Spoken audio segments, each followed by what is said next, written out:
Bachir, vous savez combien toutes les questions qui touchent à la Jamaïa libyenne me sont chères, puisque ça a été longtemps mon second, si pas mon véritable pays, pendant plus de 2 décennies.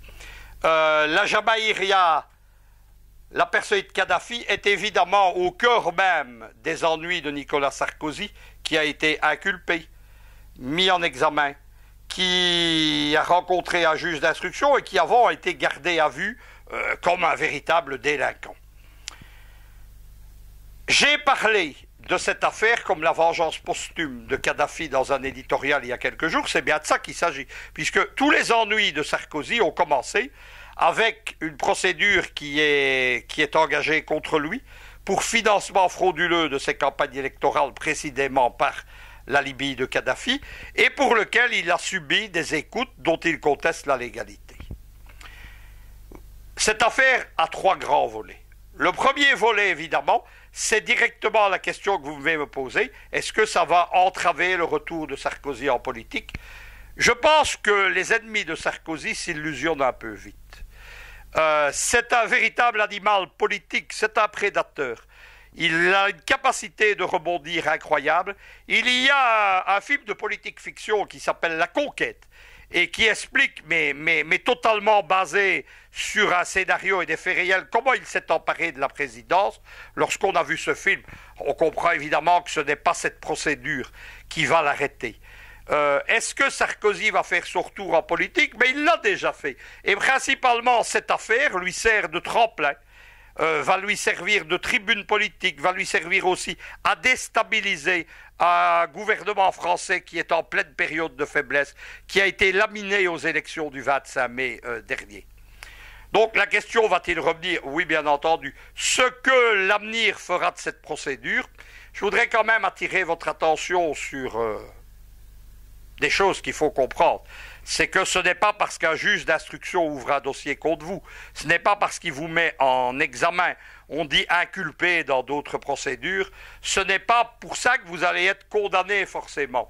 Certains avaient cru dans le fameux l'affaire Liliane Bettencourt, que Sarkozy allait déjà tomber, et il a été tout à fait absous dans ce dossier. Donc, qui vivra verra, mais je pense qu'on n'en a pas fini avec Nicolas Sarkozy. Le second volet, évidemment, c'est de comprendre dans quoi s'inscrit tout ça. Il y a tout d'abord ce que j'ai appelé le Tripoli Gate. Le Tripoli Gate, c'est une affaire, en fait, où tout est fait de manière occulte pour qu'elle ne puisse pas être ouverte. On n'a jamais signalé en France, c'est que les principaux témoins de ces affaires ont tous disparu dans de curieuses conditions. Et je vais vous donner 2 cas. Le ministre du Pétrole, Choukri Ghanem, qui était un des hommes clés de cette affaire. Il a été retrouvé noyé dans le Danube à Vienne en avril 2012. Autre protagoniste clé, l'ambassadeur à Paris, libyen Brebèche. Je connaissais bien Brebèche puisque avant, il avait été chargé d'affaires culturelles. En fait, c'était lui qui faisait la liaison avec le mouvement des comités révolutionnaires que je dirigeais en Europe et en France. Nous nous connaissions bien. Brebèche a fait une erreur, il m'avait appelé au téléphone en juillet 2011, lorsque les choses tournaient mal. Il m'a dit, je rentre à Tripoli, que me conseillez-vous? Je lui avais conseillé d'attendre. Tripoli est tombé en août 2011, il a considéré qu'il n'avait rien à se reprocher, il s'est déclaré aux autorités de Tripoli, il a été, début septembre, convoqué dans un des repères du gouverneur militaire de Tripoli, Abdelhakim Belach, nommé gouverneur par les généraux français de l'OTAN. Il ne s'est pas méfié. Le cadavre a été rendu 30 heures plus tard à sa famille. Il était mort d'une crise cardiaque, abominablement torturé, puisqu'on avait notamment arraché tous les ongles de ses pieds. Donc voilà. Deuxième personne qui évidemment était au courant de tout ça, c'est l'ambassadeur à Paris qui disparaît. Il y a toute une série de protagonistes. Il y a l'ancien Premier ministre al-Baghdadi qui a été livré à la Tunisie. Certains ont dit quel intérêt, pour qu'il ne puisse pas parler évidemment, du Tripoli Gate. Cette affaire du Tripoli Gate, elle prend place dans une série, un triangle de 3 scandales encore plus importants. La première, c'est le Karachi Gate. C'est-à-dire que là, ce sont des ventes d'armes de la France par la droite française, dont l'ancien Premier ministre Balladur, dont Nicolas Sarkozy, déjà pour financer une campagne électorale, celle de Balladur, qui était candidat contre Jacques Chirac au début des années 90. Il y a ce qu'on appelle dans cette affaire des rétrocommissions. Qu'est-ce que c'est des rétrocommissions? Parce qu'il faut comprendre de quoi on parle. Ça veut dire qu'il est légal dans la législation fiscale et pénale française ou belge par exemple, de payer des commissions à des intermédiaires. Simplement, on ne peut pas payer de commissions aux politiques, aux ministres, aux présidents qui servent à conclure ces affaires. Alors, comment ça se passe? La commission est surévaluée, elle est payée, dans le cas de Karachi, elle aurait dû être payée à des hommes d'affaires taïwanais et pakistanais, et ensuite arrive une rétrocommission occulte, c'est-à-dire qu'une partie de l'argent revient via des comptes occultes dans des paradis financiers, revient sur le compte des hommes politiques corrompus. Ça, c'est le Karachi-Gate qui a mal tourné, parce que les rétrocommissions n'ayant pas été payées, il y a eu du chantage sur la France et des attentats qui ont fait notamment des morts. Troisième affaire, c'est le Qatari-Gate. C'est la même chose, ce sont des scandales liés notamment à l'octroi de la Coupe du Monde de football au Qatar, mais à des achats de biens en France, à un statut privilégié du Qatar et de ses entreprises en France. Donc la personne de Nicolas Sarkozy, c'est un des hommes clés de ce que j'appelle un marais politico-financier où règne la corruption, où règnent les affaires louches. Où règnent évidemment des marchés qui ne respectent pas la transparence qui s'impose légalement en France au marché public. Le troisième volet, évidemment, de cette affaire, et là on arrive à sa partie politique. Pourquoi cette affaire a-t-elle été lancée, l'inculpation de Sarkozy à ce moment-là? C'est très simple, évidemment. Ne nous leurrons pas, c'est le gouvernement français qui a choisi. Lorsque Sarkozy dit que les magistrats et la justice a été instrumentalisés, mais il a raison. Il a fait la même chose lorsqu'il était président. Il sait comment ça fonctionne.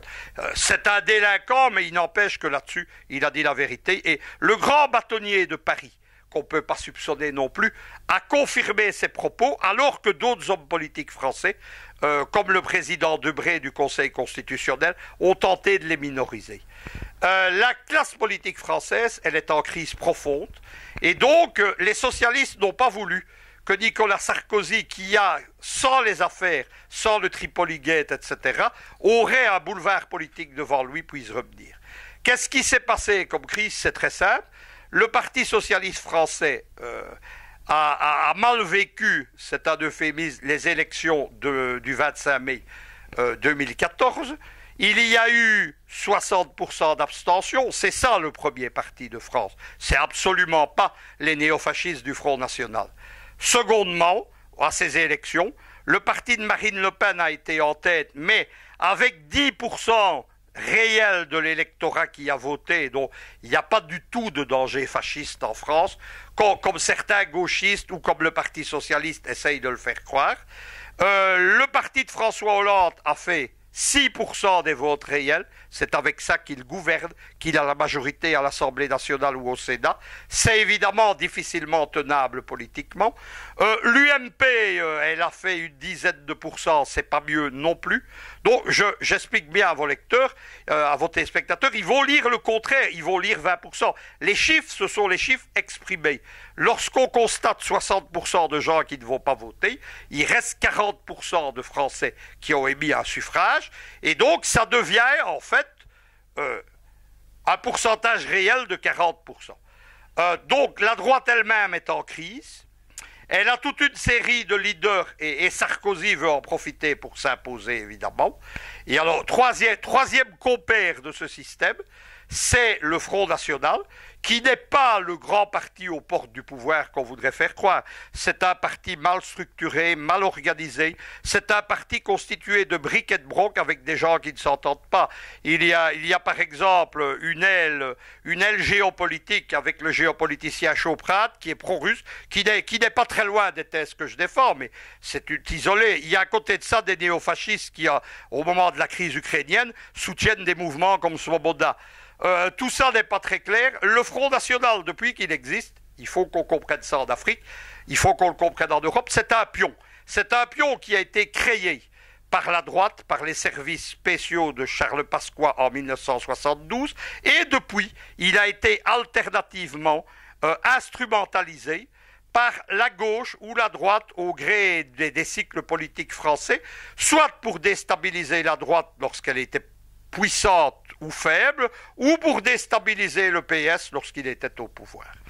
À ces élections-ci, c'est le PS qui a joué les apprentis sorciers et qui a poussé Marine Le Pen comme un moyen de casser la droite en espérant tirer les marrons du feu.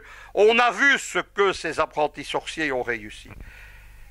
La vie politique française, elle est profondément en crise. C'est une crise de régime. C'est une crise d'institution, c'est la crise du parlementarisme. Que feront-ils lorsqu'ils auront 70% d'abstention? C'est ce qui s'est passé en Tchéquie aux élections européennes du 25 mai, par exemple. Ça, personne ne le sait. Qu'est-ce qui empêche une révolution ou une explosion en France?